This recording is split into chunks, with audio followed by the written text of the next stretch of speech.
പിന്നെ നിങ്ങൾ തമ്മിൽ കണ്ടു, ഐ മീൻ വർഷങ്ങൾക്ക് ശേഷം കണ്ടു, ഫോണിൽ സംസാരിച്ചു, കണ്ടു, അതിന് ശേഷമാണ് നിങ്ങളുടെ ആ ഒരു സംസാരിച്ചാണ് കുറെ കൂടുതൽ കണ്ടത്. അത് കഴിഞ്ഞ ഒരുപാട് നാളുകൾക്ക് ശേഷമാണ്. എന്നിട്ട് മക്കളോട് പറഞ്ഞു. സാധാരണ ഇതെന്താന്ന് മക്കളോട് ആദ്യം മുതലേ പറഞ്ഞു. ഇങ്ങനെ എനിക്കൊരു പഴയ ഒരു ഫ്രണ്ടിനെ എനിക്ക് കിട്ടി, അപ്പൊ ഇങ്ങനെ വിളിച്ചിരുന്നു എന്നൊക്കെ പറഞ്ഞു. അപ്പോഴ് മക്കൾക്ക് ഒരു കൗതുകം തോന്നി. അവർക്ക് എനിക്കൊരു പാർട്ണർ ഉണ്ടാവുന്നത് അവർക്ക് രണ്ടുപേർക്കും വളരെ സന്തോഷവും. അവരത് പലപ്പോഴും അത് പറഞ്ഞിട്ടുമുണ്ട്. അതിനു വേണ്ടി അവർ ശ്രമിച്ചിട്ടുമുണ്ട്. അന്നൊന്നും അങ്ങനെ ഒരു സെക്കൻഡ് മാരേജിനെ കുറിച്ച് ഞാൻ ചിന്തിച്ചിട്ടേ ഇല്ല. അങ്ങനെ ഒരു ലൈഫ് വേണ്ടെന്ന് തന്നെ കരുതി ഇങ്ങനെ അങ്ങ് പോട്ടെ, ഇനിയുള്ള കാലം ഇങ്ങനെ മതി എന്നുള്ള അതാണ്. ഈ ചെറിയ എന്തെങ്കിലും കാര്യങ്ങൾ ചെയ്താൽ മനസ്സിനെ ഒന്ന് ഡീവിയേറ്റ് ചെയ്യാമല്ലോ എന്ന് കരുതിയാണ് ആക്ട് ചെയ്യാൻ പോയത്. പിന്നെ എൻ്റെ ഒരു ഫ്രണ്ട് മണവാട്ടി കാത്തിരിക്കുന്നു എന്ന് പറഞ്ഞ് തിരുവനന്തപുരം ജസിൻഡ മോറിസാണ്. പുള്ളിക്കാർ ഒരുപാട് ഷോർട്ട് ഫിലിംസ് ഒക്കെ എടുത്തിട്ടുള്ളതാണ്. അപ്പോൾ എനിക്ക് അതിലും ഒരു അവസരം തന്നു റീസെൻ്റ് ആയിട്ട്. അതാണ് ഞാൻ അവസാനം ചെയ്തത്. അതിലും പോയി, അതും ചെയ്തു. ഒന്ന് ഡീവിയേറ്റ് ചെയ്യാനും കൂടെ വേണ്ടിയൊക്കെ. അപ്പോഴെൻ്റെ ഫ്രണ്ട് എന്നോട് പറഞ്ഞു, ഇത് റിലീസാകുമ്പോൾ രശ്മിയുടെ ജീവിതത്തിലെ ഒരു ടേണിംഗ് പോയിന്റ് ആയിരിക്കും എന്ന് പറഞ്ഞു. അപ്പൊ അതിന്റെ പേരും മണവാട്ടി കാത്തിരിക്കുന്നു എന്നാണ്.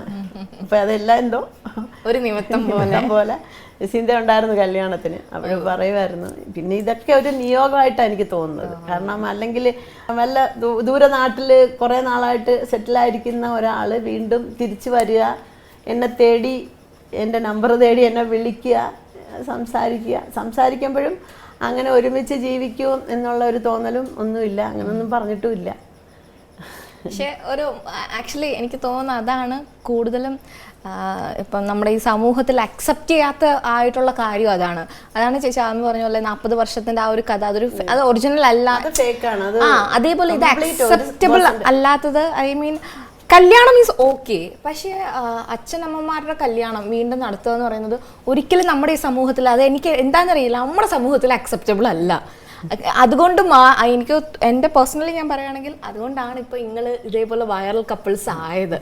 കാരണം നിങ്ങളുടെ വീണ്ടും മാരേജ് നടന്നപ്പം സോഷ്യൽ മീഡിയ ഫുള്ള് ചർച്ചയായത് അതുകൊണ്ടാണ്. കാരണം ഇന്ന് നമ്മുടെ ഇതൊരു നോർമൽ സംഭവം ആയിരുന്നെങ്കിൽ ഇത് ഇത്രയും ഇത് വരത്തില്ലായിരുന്നു.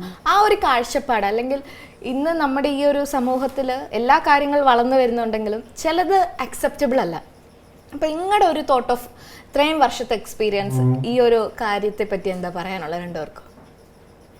ഞാൻ എൻ്റെ കൂടുതൽ സമയം വിദേശത്ത് സ്പെൻഡ് ചെയ്യാണ്ട് ഇവിടുത്തെ കൾച്ചറിൽ നിന്ന് സ്വല്പം അങ്ങോട്ട് മാറിയിട്ടുണ്ട്.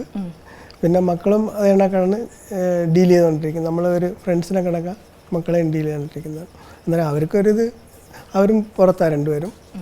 അന്നേരം അവർക്കിതൊരു ഇതായിട്ട് നമ്മളിവിടെ ഉള്ള ഒരു ഫീൽ ചെയ്യുന്നൊരു ഇത് അവർക്ക് തോന്നിയിട്ടില്ല.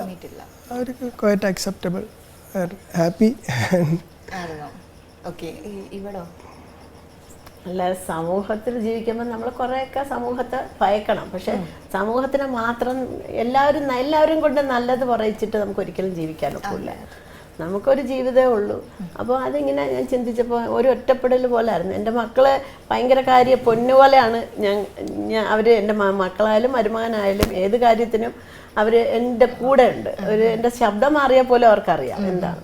അപ്പം അങ്ങനെയൊക്കെ ഉണ്ടെങ്കിലും അവർക്ക് അവരുടേതായ ജോലി തിരക്കുകളും അവർ ബിസിയാണ് പല കാര്യത്തിലും. അപ്പം ചില സമയത്ത് നമുക്ക് ഒന്ന് എന്താ പറയുന്നത്, everything happens four A reason എന്ന് പറഞ്ഞാൽ മതി. പിന്നെ എല്ലാവരും ആഗ്രഹിക്കില്ലേ ഒരു ഷോൾഡർ ടു ക്രൈ ഓൺ അല്ലെങ്കിൽ ലൈ ഓൺ. അതുപോലെ